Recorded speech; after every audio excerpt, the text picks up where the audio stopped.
प्यारे बालकों, आज हम हमारे विज्ञान विषय का जो 13वां लेसन है विद्युत धारा के चुंबकीय प्रभाव के कुछ महत्वपूर्ण किस्मों के बारे में अध्ययन करेंगे। प्यारे बालकों, ये जो अध्याय है यह अंक भार की दृष्टि से 7 अंक का है। कितने अंक है? 7 अंक का है। इस अध्याय में आपको एक एक नंबर के 3 क्वेश्चन पूछे जाएंगे, यानी कि 3 नंबर, और 2 क्वेश्चन है वो 2-2 नंबर के पूछे जाएंगे, यानी 4। कुल ये 7 नंबर का है। तो बालकों, जैसे कि विद्युत धारा के चुंबकीय प्रभाव के बारे में बात करते हैं कि जब किसी चालक में विद्युत धारा प्रवाहित की जाती है तो चालक का चुंबक के रूप में कार्य करने के प्रभाव को विद्युत धारा का चुंबकीय प्रभाव कहते हैं। और चुंबकीय जो प्रभाव है उस पर कार्य करने वाली जो युक्तियों की बात करें तो हमारा जो विद्युत पंखा है, विद्युत मोटर है, विद्युत जनित्र है, ये विद्युत धारा के चुंबकीय प्रभाव पर कार्य करने वाले कुछ उपकरण हैं जो हमारे घरों में काम में आते हैं। हमारा जो कूलर है, कूलर के अंदर जो मोटर लगी हुई है वो मोटर भी किस पर काम करती है? विद्युत धारा के चुंबकीय प्रभाव पर कार्य करती है। अब बालकों, हम बात करते हैं कि चुंबकीय क्षेत्र किसे कहते हैं। चुंबकीय क्षेत्र किसे कहते हैं? तो किसी चुंबक का वह क्षेत्र जहां तक चुंबक तक अपना प्रभाव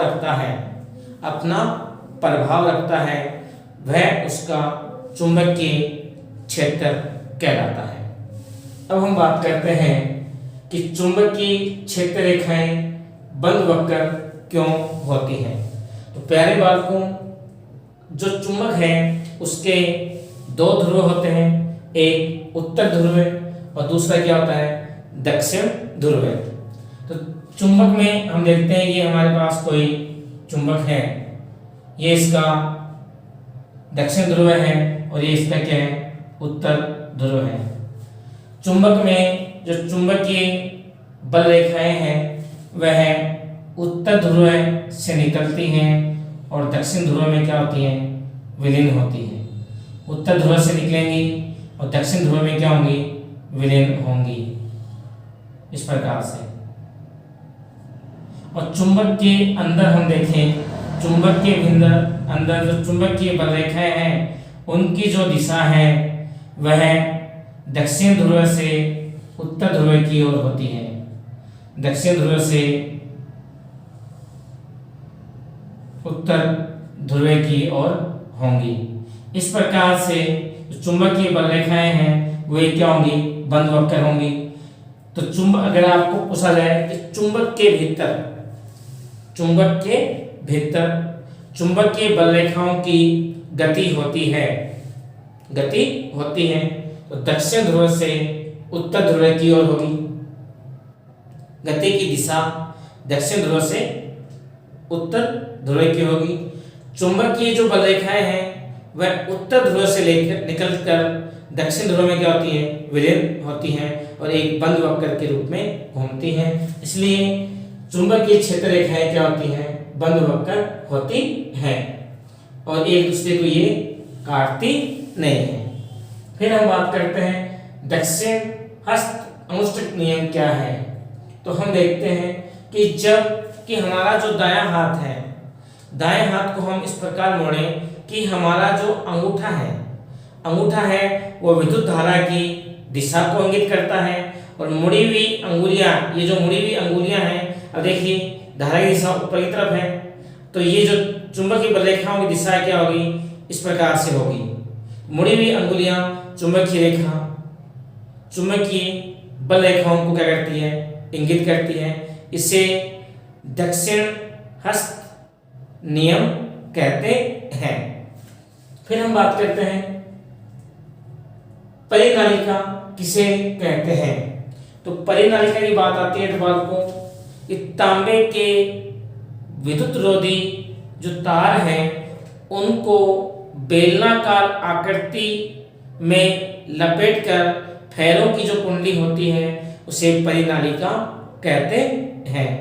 तो तांबे के विद्युत रोधी तारों को बेलनाकार आकृति में लपेटने से जो कुंडली बनती है उसे परिनालिका कहते हैं। यूं कहें कि बेलनाकार कुंडली को परिनालिका कहते हैं। तो शॉर्ट में अगर आपको परिभाषा लिखनी है तो आपको बताना है तांबे के तारों की बेलनाकार कुंडली को क्या कहेंगे, हम परिनालिका कहेंगे। और यदि हम उसी परिनालिका के अंदर चुंबकीय पदार्थ रख दें, जैसे नरम लोहा रख दें, ताकि उसका चुंबकीय क्षेत्र प्रभाव बढ़ जाए, तो वो क्या बन जाती है, विद्युत चुंबक बन जाती है। तब वो क्या कहलाएगी, विद्युत चुंबक कहलाएगी। तो परिनालिका में नरम लोहे को रखने पर क्या प्राप्त होता है, विद्युत चुंबक प्राप्त होता है।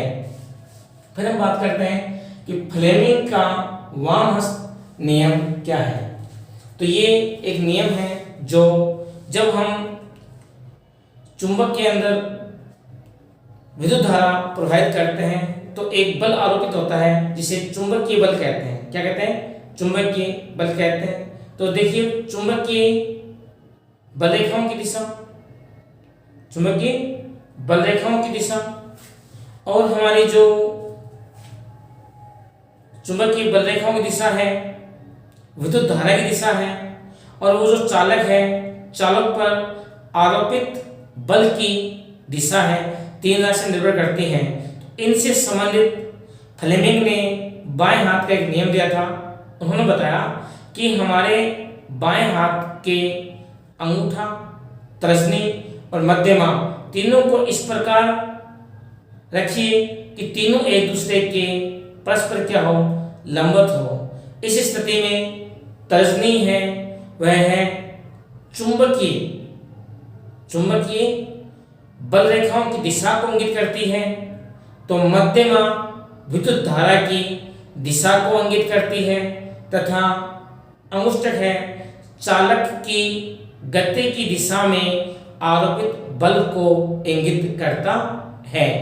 ये हमारा क्या है, फ्लेमिंग का बाएं हाथ का नियम है। अब देखिए ये अंगूठा है, ये हमारी तर्जनी है, ये क्या है, मध्यमा, तीनों एक दूसरे की क्या है, लंबवत है। इस स्थिति में जो हमारी तर्जनी है वो चुंबकीय बल रेखाओं की दिशा को, मध्यमा विद्युत धारा की दिशा को, अंगुष्ठक है या अंगूठा है वह आरोपित बल को क्या करता है, इंगित करता है। ये हमारा फ्लेमिंग का बाएं हाथ का नियम है। फिर हम बात करते हैं कि विद्युत चुंबकीय प्रेरण किसे कहते हैं। देखिए बालकों, जब कोई कुंडली होती है, कुंडली के सापेक्ष जब चुंबक को गति करवाते हैं तो कुंडली में एक बल प्रेरित होता है जिसे विद्युत वाहक बल कहते हैं। क्या कहते हैं, विद्युत वाहक बल कहते हैं। और इसके कारण जो प्रभाव होता है उसे विद्युत चुंबकीय प्रभाव कहते हैं। क्या कहते हैं, विद्युत चुंबकीय प्रभाव कहते हैं। और विद्युत चुंबकीय जो प्रेरण है उसको मापने के लिए जिस मीटर का प्रयोग किया जाता है उसे कहते हैं गैल्वेनोमीटर। क्या कहते हैं, गैल्वेनोमीटर कहते हैं। अब देखिए कि विद्युत चुंबकीय प्रेरण किसे कहते हैं, विद्युत चुंबकीय प्रेरण किसे कहते हैं। तो दो कुंडलियां जो आपस में एक दूसरे से क्या होती है, संबद्ध होती हैं। तो संबद्ध कुंडलियों में जब एक कुंडली में चुंबकीय बल को परिवर्तित किया जाता है या निक्षेपित किया जाता है, उसके कारण दूसरी कुंडली में विद्युत धारा प्रवाहित होने के प्रभाव को विद्युत चुंबकीय प्रेरण कहते हैं। क्या कहेंगे, विद्युत चुंबकीय प्रेरण कहेंगे। इसमें दो कुंडलियां होंगी, एक प्राथमिक कुंडली और एक द्वितीय कुंडली।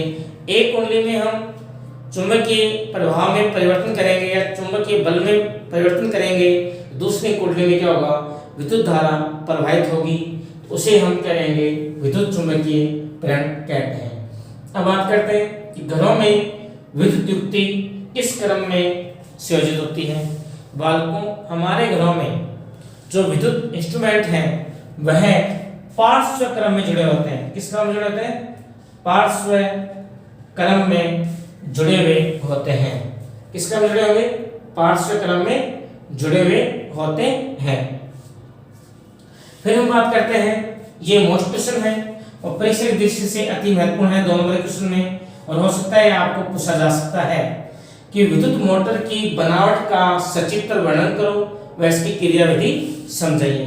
तो बालकों जो विद्युत मोटर है उसके 4 पार्ट होते हैं। कितने भाग होते हैं? 4। पहला है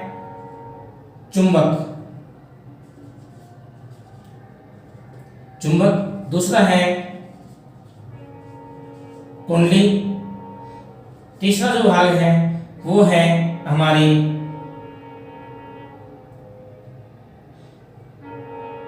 कार्बन पुरुष, और चौथा भाग है वलय या रिंग। ये 4 भाग होते हैं इसके, हमारी विद्युत मोटर के। चुंबक, कुंडली, कार्बन पुरुष और वलय, ये 4 भाग होते हैं। इस प्रकार से इसके स्ट्रक्चर बना सकते हैं आप।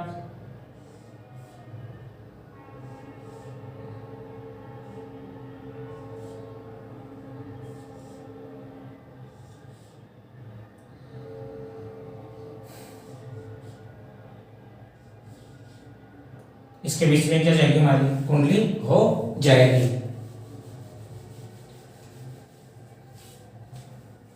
फिर बात करते हैं विद्युत जनरेटर की बनावट का सचित्र वर्णन करो। तो विद्युत जनरेटर है बालकों वह युक्ति जो यांत्रिक ऊर्जा को विद्युत ऊर्जा में रूपांतरित करते हैं, उन्हें विद्युत जनरेटर कहते हैं। वह युक्ति या उपकरण जो यांत्रिक यांत्रिक ऊर्जा को विद्युत ऊर्जा में परिवर्तित करते हैं, उन्हें हम क्या कहेंगे? विद्युत जनरेटर कहेंगे। विद्युत जनरेटर है बालकों, ये भी 2 प्रकार के होते हैं, एक प्रत्यावर्ती धारा जनरेटर और एक दिष्ट धारा जनरेटर।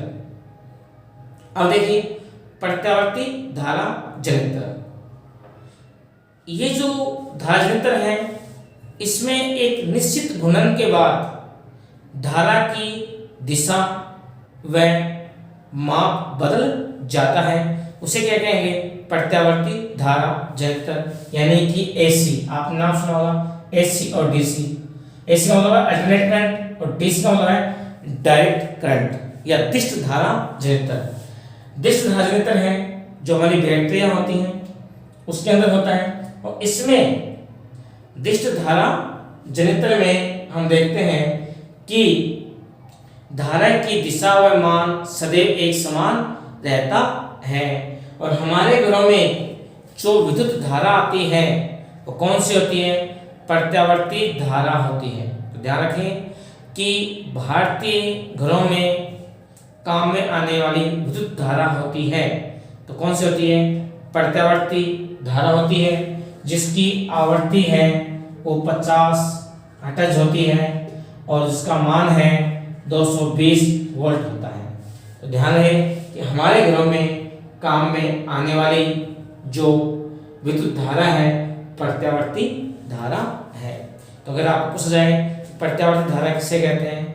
वह विद्युत धारा जो एक निश्चित समय के बाद दिशा व माप चेंज हो जाता है, उसे क्या कहेंगे? प्रत्यावर्ती धारा कहेंगे। अब देखिए बालकों, आप ये पूछ सकते हैं कि विद्युत मोटर किसे कहते हैं? वह उपकरण या युक्ति जो हमारी यांत्रिक ऊर्जा को वह युक्ति जो विद्युत ऊर्जा को यांत्रिक ऊर्जा में क्या करती है? परिवर्तित करती है, उसे हम क्या कहेंगे? विद्युत मोटर कहेंगे।